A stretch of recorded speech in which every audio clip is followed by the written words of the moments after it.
Mav and the team. Thank you.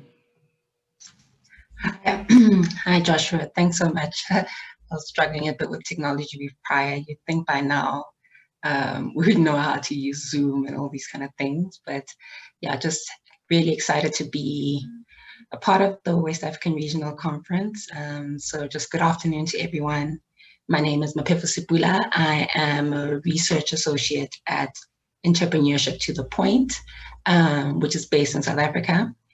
ETTP essentially is an organization which strives for social and economic prosperity and sustainable economic inclusion of thriving small and growing businesses and their formidable entrepreneurs in emerging markets across Africa. So once again, just thank you to everyone who's joined this afternoon. Sorry, sorry about that. Who's joined us this afternoon. I am very honored to be moderating this panel discussion around utilizing insights to inform decision-making and drive change. I think this discussion is particularly important within the context of organizations that are working in the social and economic development sector, who are really trying to solve different kinds of problems ranging from economic inclusion, poverty, unemployment. And these are kind of very complex issues, and the nature of these problems is constantly evolving, and how we solve these problems needs to adapt accordingly. And I think what COVID-19 has highlighted is this kind of need for rapid insights gathering and learning to ensure that we really remain agile and responsive to the changing nature of the problems we're trying to solve and the changing expectations of our various stakeholders. It's Peter Singer in his book, The Fifth Discipline, where he defines this kind of learning organization as one where people continuously expand their capacity to create results they truly desire, where new and expansive patterns of thinking are nurtured, where collective aspiration is set free, and where people are continuously learning together, and one that continuously evolves, utilizing new insights. So I'm very fortunate to be able to be joined by my panelists, which includes John. You'll excuse me with the surname, I'm afraid to butcher it. The president of Pangaea Ventures, and as well as the COO of Entrepreneurship to the Point and Property Point, Desigan Chetty, for us really to begin to unpack this topic around utilizing insights to inform decision-making. And really what we're trying to get out of the session is really to discuss what do we really understand by insights within our context. Why is it important to utilize insights to inform decision-making and to drive change? And really for the panelists to share their own experiences on fostering an insight-driven organizations and some of the challenges that they faced along the way. We will have a Q&A session at the end, but I really do encourage everyone to utilize the chat functions to share any questions that you may have, any comments, even your own experiences and challenges that you may have faced in kind of moving from the process of collecting data and converting that data into insights, which can kind of really inform your decision making. And I think at that point, what I'll do now is kind of maybe just open up to the panelists, just really to introduce themselves and their organization and what they do, but also in kind of introducing themselves and the organizations, just to reflect on really the first two questions, which is, what is insights? Because insights is such a big word sometimes, and sometimes it's important for us to begin by defining what insights are within our context. So maybe I'll just get you to reflect on that question and just to tell us a little bit. So perhaps maybe we can start with John. Sure, great to be in this workshop with Andy. What a great organization that is a learning organization, and that's a networking organization that helps us all to grow. So my name is John Scicchitano, and I'm the founder of Pangea Ventures.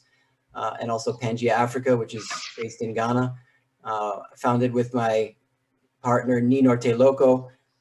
Ni and I studied engineering together at Princeton back in the 90s, and just a few years ago got back together to start this organization. He being in the finance sector, working on Wall Street, and myself working in the development sector with NGOs and USAID for most of my career. So we saw this enormous opportunity, and really the opportunity starts with African businesses. We saw that there's enormous potential in really outstanding leaders that are driving not only profits, but development outcomes. And those entrepreneurs need capital. Many of them need capital and have had challenges accessing capital. And so basically our company aims to support these entrepreneurs and help them raise capital to grow their businesses. We also know that these businesses produce development outcomes, and especially in the agribusiness sector. So that's generally our focus is agribusiness. Agribusinesses produce jobs, they produce economic growth, they can remove gender inequities. Of course, they can improve food security and nutrition. So we can really move, as the president of Ghana says, beyond aid and towards, although certainly aid is required in some places, there's a real need to begin the shift from aid to enterprise-driven development. So that's in brief what we're all about.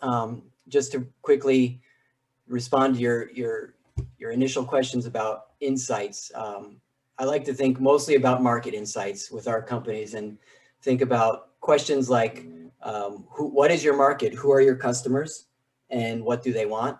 Who are your competitors and what are they providing to those customers? Who are your investors and what are they seeking? Possibly who are grant makers, donors that may provide capital and what are their requirements?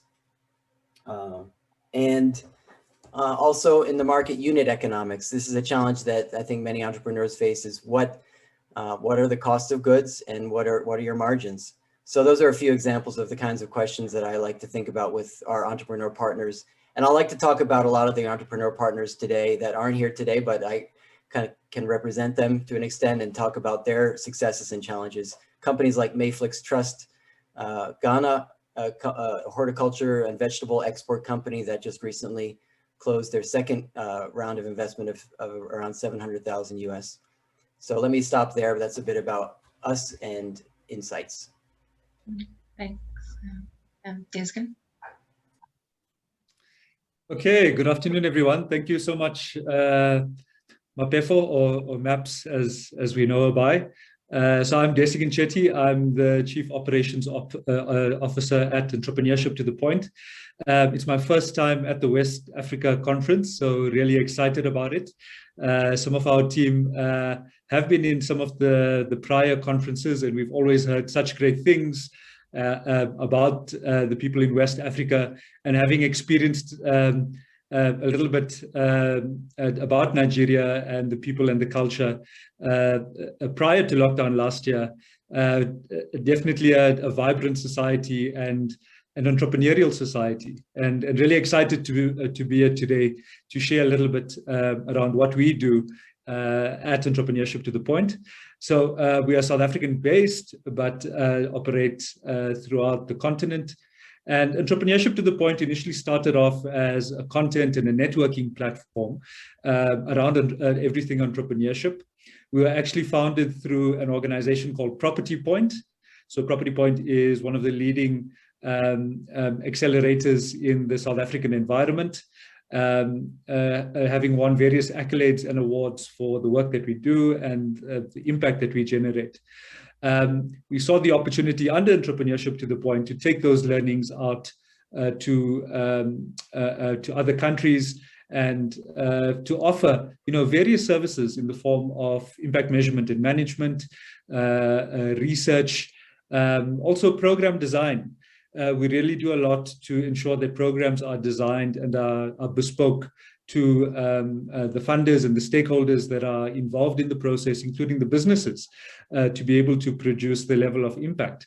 And it's really all about telling the stories of entrepreneurs. And I think for those of you that were in the prior session hosted by Sean and Kucho, it really is about storytelling. and about showing impact through stories. Because it's only through those stories that as a person listening to the story that you will resonate to something and see yourself take a similar journey or go through a similar challenge and know that, you know, there may be a particular outcome or a solution emanating from that. So in terms of insights, I think it's a very interesting word, and sometimes it's a word that's so overused. But I think if you look at the definition of insights, it's the capacity to gain an accurate and a deep understanding of something and someone.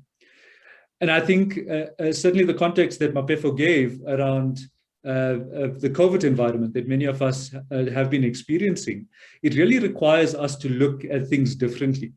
And when we look at insights from an entrepreneurship to the point perspective, it's really all around saying, are we understanding the needs of who we are solving some of these larger problems for? And in this, I'm referring specifically to the entrepreneurs. So are we hearing them? Are we understanding their needs? Are we on the ground? Are we really resonating and immersing ourselves to understand what the key challenges are and what are the pain points that they are experiencing? If we are able to understand this and do this well, then we'll be able to get to the root cause of a particular challenge. And if we know what the root cause is, then we'll be able to solve for that particular challenge and be able to see a level of impact, which hopefully will be accelerated in terms of the type of change that we are expecting.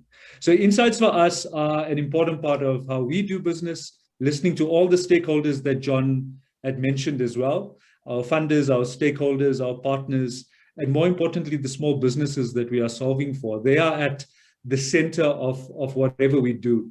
And I think when it comes to insights generation, it's really about thinking about who are you solving that problem for? And if you are able to solve for that particular need, you are definitely going to see a level of impact that's going to produce the change in society that we are all looking to achieve. So Maps, I'm going to stop there and I'll hand back to you. Thanks, Desigan. Thanks, John. And I think what really is kind of speaks to both your definitions around the stakeholders. And I think our understanding of insights must be done within the context of the various stakeholders that we are engaging with. And I guess then I just want to kind of move into like my next kind of point of questioning. And I think you can also answer this in the context of the various kind of stakeholders that you are engaging with. Why is it important for us to build insight-driven organizations, particularly within our context? And I think both from your perspective, John, and also yours, Desigan, you know, kind of working within the entrepreneurial ecosystem. Why is it so important from us from an organizational perspective to be insight-driven ourselves? So I'm sure he's happy to, perhaps maybe Desigan, you can just kind of kick off from like where you left off and then. Yeah, no, thanks, Maps. I think it's so important to be an insight-driven organization during this particular time. I think we are all familiar with the various challenges out there in society at the moment, economic, social, political. There are various challenges all around us. And I think it's so important for an organization to be very close to what is happening on the ground.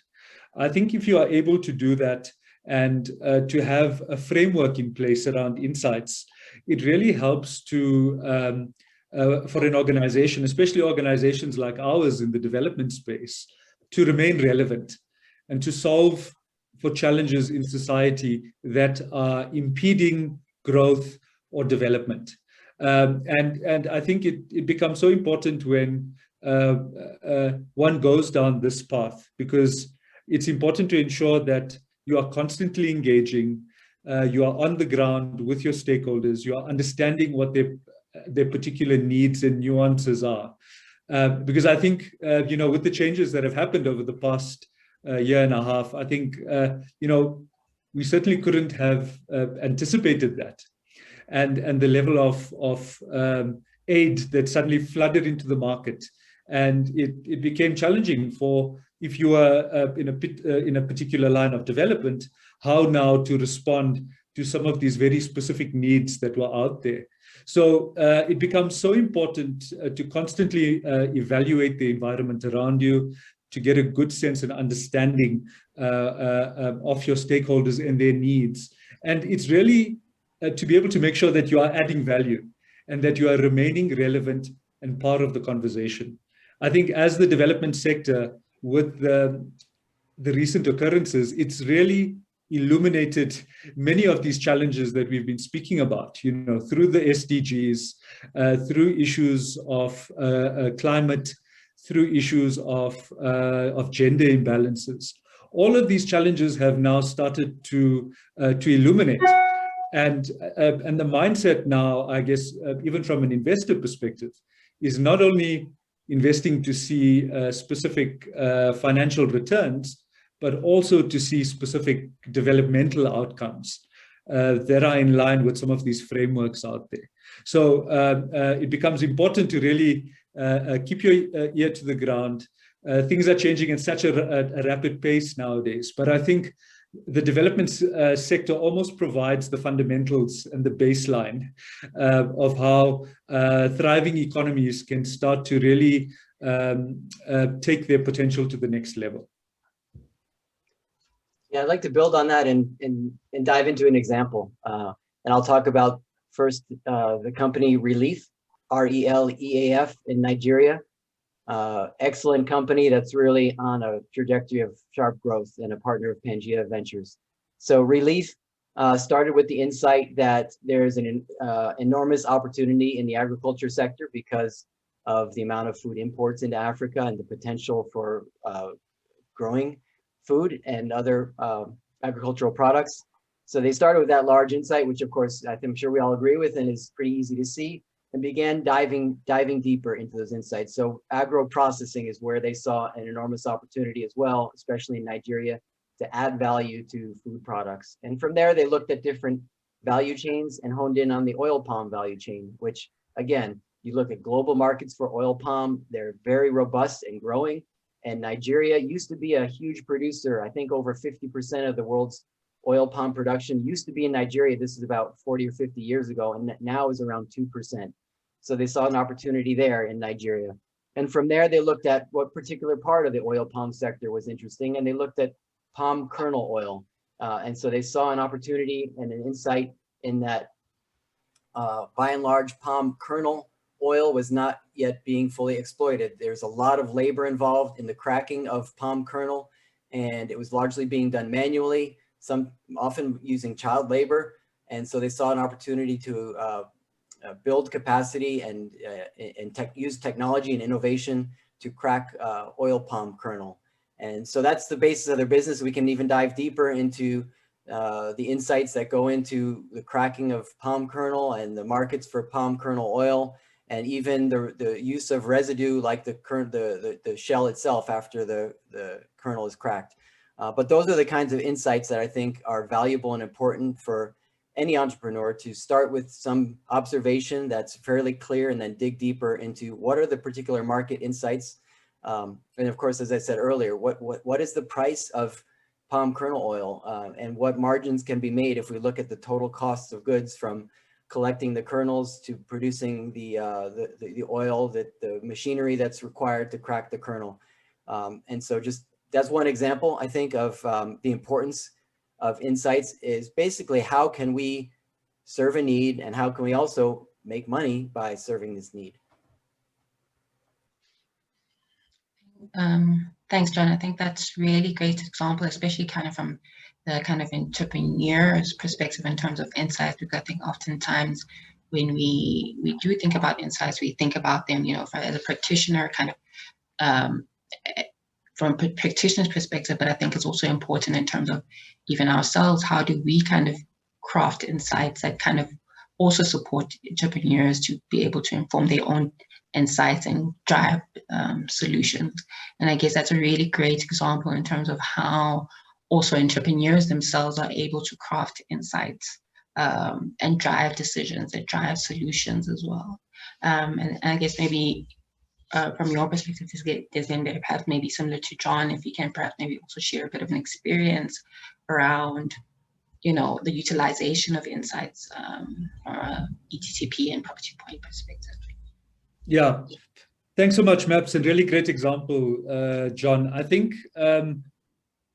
we spoke about data, and I think sometimes data plays such an important role in terms of informing insights, because ultimately the data allows you to identify specific trends or patterns. From those trends or patterns, hopefully you can start making decisions, because that's really what it's all about. How do you start to make decisions? And how do those decisions lead to impact and change? But also do it in a way that is sustainable and not just a once-off.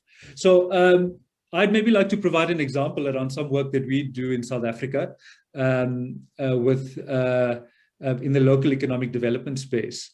And it really speaks to how businesses in underserved communities or in marginalized communities start to get access to opportunities. And one of the practical examples that we encountered here again, starting with the data. But of course, sometimes when you have the data, you also need to be objective about the data. So the problem that we were solving was trying to work with local businesses in these underserved areas and trying to get them market access ready to be able to provide their services to a particular client. So in engaging the client shared some data with us around the potential businesses that we could look at within the area, and businesses potentially that we could consider for opportunities. So we then started to, in as much as we had the data, we needed to do our own investigation to determine whether these businesses were actually there in this in the area in which we were operating. Were there other businesses potentially that we could find in the area that could meet the supply requirements of this potential client? And after going out into the area, engaging some of the local business forums, some of the community leaders, we realized that there were a lot more businesses that were out there that could potentially provide the services that the corporate partner was looking for. What then happened was that we realized that in as much as some of these businesses were able to provide the services, that they didn't necessarily have all the criteria in place, the qualifying criteria, to actually get them to compete in these opportunities. So here again, now seeing what the data looked like from our perspective in doing some groundwork, we went back to the partner and we almost put forward the problem statement to say that if we were to match your requirements for the supply of services versus the criteria that we're seeing in these businesses, there's definitely going to be a mismatch. There actually will not be any local businesses to provide the service, but yet the skill and the capability is there. And actually what we were able to do was to relax some of those requirements, because sometimes the criteria, in as much as criteria is in place to drive a specific outcome, those criteria can also serve as barriers. So here again, using the insights that we had gained, we were actually able to convince to relax some of the qualifying criteria and include more businesses into this particular opportunity, which in the normal course, they would have been completely excluded. And as a result of that, what we then did was defer some of those requirements to when the successful business was selected. And it was quite pleasing to see that one of the requirements was to get a particular kind of insurance. And for a small business, sometimes, insurance is always seen as a grudge purchase. And I would not want to take out the insurance unless I'm assured of getting access to the opportunity. So once the opportunity was then accessed, that business was quite amenable then to actually taking up the insurance. And I think throughout this process, Maphefo, it was really around educating, both the partner and both the local businesses, because they had to understand the perspective of the partner in terms of why the criteria is in place. And then we had to communicate and educate the small businesses around why this criteria is in place, but also why they needed to endeavor to meet some of this other criteria in the future, because typically this criteria is almost the standard benchmark. and other clients potentially would have similar criteria. So I think in that example, it was really fulfilling for us to get local businesses involved in opportunities that typically they would not have been exposed to. But here again, we took a very insights-driven approach to be able to achieve that, ensured that there was consistent communication and education around the process, so that this initiative could continue into the future as well. But it does allow the decision-making and the mindsets to change as well.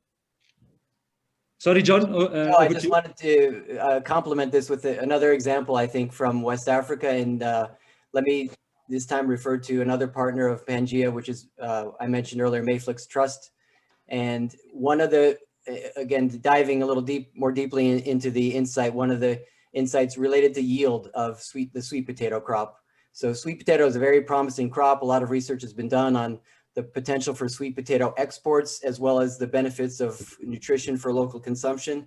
But yields are quite low, much lower, even a quarter or less of the yields that are obtained in other parts of the world. And so Maphefo Trust asked the question of how can we improve yields of sweet potato? And there are a number of sources of insights on that. There's academic work that's been done. There's the International Potato Center, which is a CGIAR center. There are projects that have been funded by development donors like USAID on the sweet potato crop and how to improve yields. One of the ways being changing the variety that's planted and planting improved varieties. Of course, there are other ways by maximizing the correct use of fertilizer and other inputs. Of course, irrigation is a way to increase yields. And so Maphefo looked at the costs of these potential increase in yields and how they could implement it. And so the insight was quantitative. It was backed up by research, and it's actionable. So they could take that research that's been done and those insights on varieties and then multiply the vines so that the vines could not only be used by Maphefo on their own farm, but they could distribute those vines to outgrowers, to smallholder farmers who would in turn increase their yields. And those smallholders would therefore increase their incomes, but also contribute to Maphefo's productivity. So very briefly, that's an example of an insight that's been used by Maphefo Trust, one of our partners. Yeah, thanks so much, Desigan and John. I think those are really great kind of examples in terms of practically, how we are actually able to kind of gather insights and really the importance of insights to inform, not just to collect insights for insight's sake, but the real importance of it being able to drive specific decisions and to drive change. And I guess I also just want to keep on encouraging those that are on the call just to also just pop your questions in the chat. And I think maybe I'll just also just touch on Abraham's question in my next kind of line of questioning. I think you spoke about insights being quantifiable and actionable. John, I think maybe just what are some of those other key considerations that one should be taking when kind of formulating their insights? And then just touching on Abraham's question is around how could entrepreneurship support organizations really capitalize on artificial intelligence. So I think John, you also spoke in your previous example on how they utilize technology. So how can we really capitalize on artificial intelligence to obtain insights to promote and deliver relevant services? So I think maybe just to touch on some of those key considerations and also just to touch on the top of the question around the utilization of artificial intelligence as well. Sure, I'll start on this one. And going back to my two examples of Maphefo Trust in Ghana and Relief in Nigeria, these are learning organizations that rely on partnerships in large part. So we talked about networks and the importance of partnerships. And of course, Andy helps contribute to those partnerships, but partnerships with organizations that have really something valuable to offer, that have specialization. For example, in the sweet potato sector, I mentioned the International Potato Center. There's also, for example, Helen Keller International, which is an NGO that's focused on nutrition. That's done a lot of work on food fortification and how sweet potato can be used to address vitamin A deficiency and improve the nutrition of children under 5. In the case of relief, I know I saw Solidaridad here. You know, Solidaridad has done a lot of great work in the oil palm value chain. And then there are other local organizations. There's one called PIND, which has specific expertise in the oil palm value chain. And so help using those partnerships to gain insights, because many times, as we know, the entrepreneurs have somewhat limited ability, you know, to do research and to really dig deep into the academic work that's been done. But these partners can really help distill insights and make them actionable, as I said earlier. Another thing, you know, despite what I said about entrepreneurs having limited time, but digging into the research that's been done, and there's some very good sources of distilled research. For example, ITC Trade Map provides enormously useful insights on markets especially in the agriculture sector, but actually in all sectors, especially if you're interested in imports. There's another great resource in CBI, which is a Dutch supported website and organization that supports exports from the developing world. So looking for those nuggets and those sources of great insights and applying them to your business, but again, making them actionable so that your business can incorporate those insights to, in the end, make money and of course, generate impact. I know that we're at like 5 to 6 minutes, and so perhaps maybe I can also just dive into another question on your end, Desigan, around just, you know, what are some of the challenges that you have encountered really around formulating insights and generating insights to inform decision making? I think that's always an important thing really to highlight is, you know, what are some of those challenges one will kind of encounter on this journey? Yeah, thanks, Maps. I think it's a function of a number of things that we've spoken about already. I think it's important to agree what your definition of insights is and what kind of framework you use to cascade that throughout your entire organization. And I'm speaking to the community on the call today.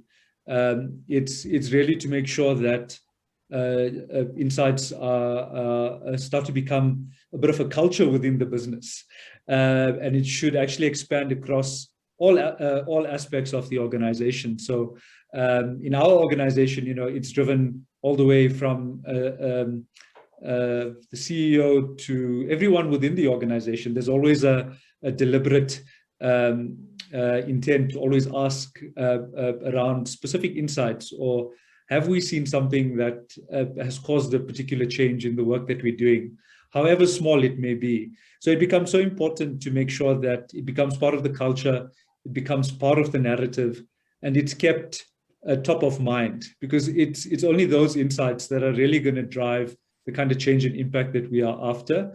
And it really ensures that individuals within your team also start to adopt that same mindset and that same kind of framework to apply how they gather insights, how they interpret those insights, and then I think more importantly, how does one implement what you are seeing from those insights to be able to ensure that your initiatives become more impactful and you are able to see the level of sustainability on some of your projects. So I think those are some of the challenges that we've encountered. And I think, you know, it's really making sure that that framework that I speak about, that you're adopting in your organization is fully understood. There's buy-in around that, and it becomes part of the way in which you do things. And it has to be intentional and deliberate. I think if you can't necessarily have an insight session, and some organizations have that, and that's absolutely great to brainstorm and just to kind of keep specific issues top of mind. But insights happen all the time. It's through lived experiences, it's through interactions, it's through a telephone call or a conversation. So I think the more you kind of drive the awareness around it, it starts to become part of the way you do things. Okay, thanks so much, Desigan. I think I'm seeing Joshua's point here, so I'm just not sure where he's saying that this is the same line that's going to be used for the plenary discussion. So I think we are going to have to wrap up soon, if I'm correct, Joshua. Yes, correct, Mark. Okay, so I think maybe just in the interest of time, I think it's unfortunate. I think there was just one more question that that was in the chat, but I think perhaps maybe in the chat you can kind of respond, Desigan and John, to that. But I really just want to thank everyone for joining in on this kind of discussion, and I think it's a discussion that we do need to take forward, and we have to continue to engage around why it's important for us to really become insight-driven organizations, and like John said, having insights that are quantifiable and actionable, and putting stakeholders at the center of how we get those insights. So yeah, thanks so much. All right. Thanks so much, Mark. This is really interesting. Desigan, looks like you were going to say something.